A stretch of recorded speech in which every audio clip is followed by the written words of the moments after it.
The year is 2200, humanity has mastered space travel and can now live in homes located in planetary orbit. Mayumi is a young, attractive woman, a potter passionate about her craft, working in her studio in one of these space-based houses when her husband Naoki suggests she take a break. She washes her hands and goes out for dinner. Afterwards, she accepts a delivery brought by a cargo shuttle with the help of their household robot, Q.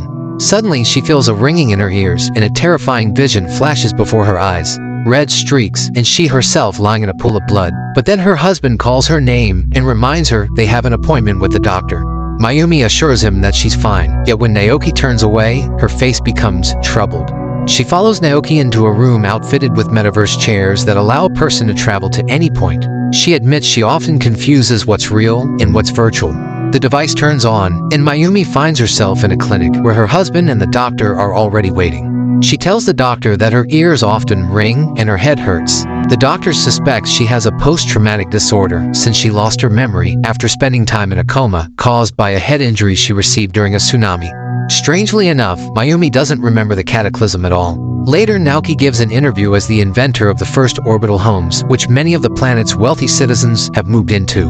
Looking at Earth from orbit, they can learn to cherish the world they left behind, and when the climate improves, people will return to their home planet.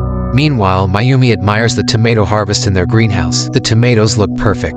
Q accompanies her and helps pick some greens for dinner. Later, she meets Naoki with his favorite soup. She's happy that her body remembers what she once knew how to do, and Naoki is thrilled. He didn't dare hope she would start cooking again. Mayumi jots something down on a slip of paper and explains to her husband that she's decided to keep a record of events. Maybe it will help her restore her memories and relive the moment they met, got married, and moved into a beach house. After all, by all accounts, that was the happiest time of their marriage.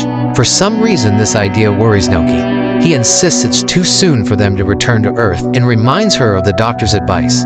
Think about the future, not dwell on the past. Ignoring this advice, Mayumi remembers a rainy day when a drenched young man entered her house carrying a backpack that held the robot Q. She was working, but upon seeing him, she stepped out of the workshop and offered him shelter from the bad weather under her roof. Looking at her pottery, Naoki was amazed and said he wanted to buy one of her vases, but Mayumi considered it defective and simply gave it to him as a gift. In the present, they head to the bedroom, but suddenly, Naoki pushes her away. She doesn't understand what she did wrong, yet he refuses to explain. Mayumi is surprised that her husband believes he knows her better than she knows herself. He agrees he knows his wife well, and she is not Mayumi. Naoki raises a knife above her, and Mayumi wakes up. Disturbed, Mayumi goes to the doctor and tells him about her nightmare. It was so realistic she's afraid to go back to sleep. The doctor urges her to forget it, believing it a symptom of PTSD. He reminds her that it was Naoki who stayed by her side all that time. The doctor himself thought it was pointless and believed she would never regain consciousness, but Naoki never gave up, and when she finally woke, he was beside himself with joy. Mayumi returns to reality and takes a shower, but there it gets even worse. She sees bloody streaks on the glass, and her neck aches badly. Later, her husband helps dry her hair and tries to encourage her. During the day, Mayumi works in her studio, and upon picking up a bowl, she suddenly remembers hitting someone with it. An unhinged man had broken into her house demanding she sell him some pottery. When Mayumi insisted it was too fragile, he started hitting her. At that moment, Naoki rushed at the intruder and started beating him with brutal ferocity. She couldn't stop him. Only when the man lost consciousness did Naoki back off. Mayumi treated the wounds on his hands and thanked him for protecting her, but she asked him never to fight again because it had frightened her greatly. Naoki promised that instead of him, Q would defend her.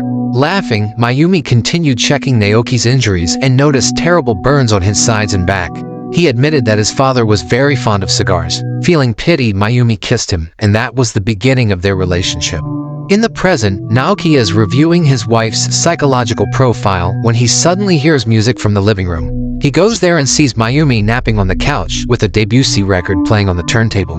Mayumi notices him and admits she really loves this melody and remembers it from beginning to end. Her husband then suggests they look at the real moon. He takes her to an observation window, and Mayumi is delighted to see the moon is red. Naoki explains it's because of a lunar eclipse, while she dreams of walking on the moon, something that inexplicably unsettles him. He steps out of the airlock and seals her inside, repeating that she is not Mayumi. At first she laughs, thinking it's a joke, but then she realizes he's serious and starts to panic, especially when she sees he's preparing to open the outer door. With tremendous effort, she forces the doors apart and makes it inside. Then, just like in her dream, Naoki raises a knife and drives it into her neck. Instead of blood, a white fluid seeps out, and Naoki pulls a chip from the base of her neck, leaving the android's motionless body on the floor. He leaves, ordering Q to dispose of the robot. Later he weeps, recalling the night he found his wife's mutilated body on the shore. The next day he goes to the doctor and admits he got rid of the android because it was defective. The backup memory must have been corrupted, but the doctor objects, saying he installed the memory exactly from the day Naoki had specified. However, on that day she couldn't have remembered that melody. Naoki asks him to create yet another, earlier version. When the doctor tries to argue, Naoki reminds him that there are plenty of specialists who can do memory transfers, so he can easily go elsewhere. The doctor explains that the previous version of Mayumi had been saved from a point after their honeymoon. Hence, Naoki wants an even earlier version. That way she'll have no memory of that other woman, and if she doesn't believe the tsunami story, he'll tell her the truth, that she's an android. Later, a new Mayumi arrives at the orbital home. When she comes to her senses, she has no idea where she is. Naoki explains that they went out to make copies, but were in an accident, and she died. Mayumi refuses to believe it, but then hesitates and asks how long it's been. Hearing that 5 years have passed, she jumps out of bed and rushes to the window, then suddenly calms down and lets him hug her. He thanks her for returning to him. The next day, Mayumi is in the workshop when her husband comes in and throws a cracker at her. Mayumi throws one back, they goof around, and then she shows him their wedding photo, confessing it was the happiest day of her life. He agrees, but reminds her that every other day was just as happy. Mayumi admits she feels as if she cheated death, but will it be enough for him to have just a copy of her? Naoki confesses it's the best solution under the circumstances and suggests they travel somewhere together. In the next instant, they're driving down a beautiful road among trees, enjoying the sunshine and birdsong. Stopping at a small shrine, Mayumi suddenly notices a house nearby. She walks toward it and seems to slip into an earth bar where she meets a woman named Jab. Naoki calls her name and the vision fades. They move on to a beach house where they spent their honeymoon. Mayumi remembers the objects in the living room and they laugh about how Q once made a hole in a column. It starts to rain. Mayumi runs outside, letting the warm raindrops wash over her face. Naoki catches up to her, but she suddenly recalls encounters with Jab, sees the woman's face before her, and calls out her name. Naoki's smile fades. The couple returns to the orbital home. Mayumi feels uneasy and tries to explain things to her husband, but he takes her to an elevator and rides it to the top of the tower, where gravity is negligible. Floating, Mayumi forgets everything and basks in this strange sensation. But once she's used to it, she tells her husband she can't stay here. He knew all along she was seeing someone else. Naoki pretends he doesn't understand. Besides, it doesn't matter now. But Mayumi says it does matter. She loves Jab. She can't be with him. Naoki embraces her and breaks the android's neck. He holds another copy of his wife and cries, recalling how on one rainy day she begged him not to hurt her or use violence. Then he realized she had found someone else and lost control. He wasn't a cruel man, yet Mayumi showed him the bruises on her arm from his grip. Enraged, Naoki smashed the furniture while she remembered Jab. The next day, Naoki found them in the living room listening to Debussy. His wife was in another woman's arms. Later, Mayumi announced she was leaving him and tried to erase his playful portrait drawn on a glass partition.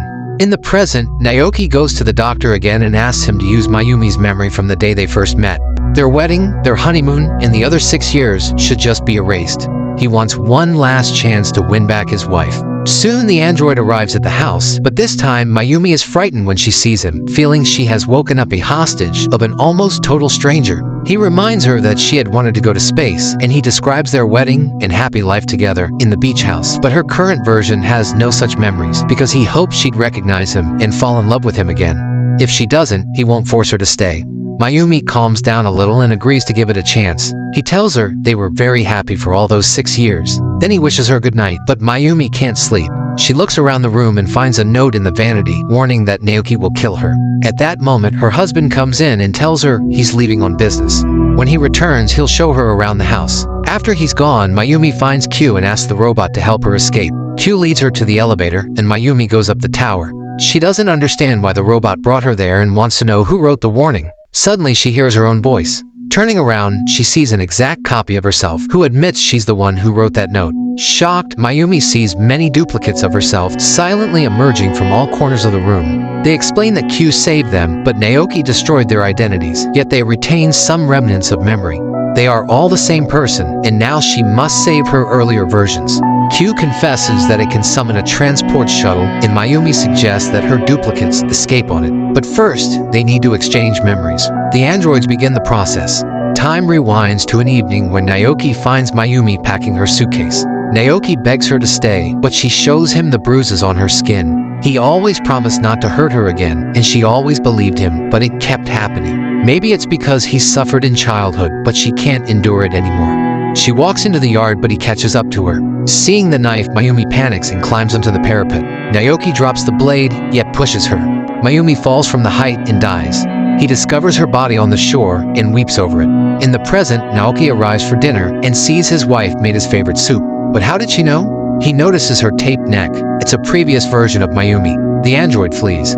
Meanwhile, the latest Mayumi continues exchanging memories with her duplicates. Naoki hunts down the earlier version, cornering her in the greenhouse. She briefly tricks him, but is eventually killed.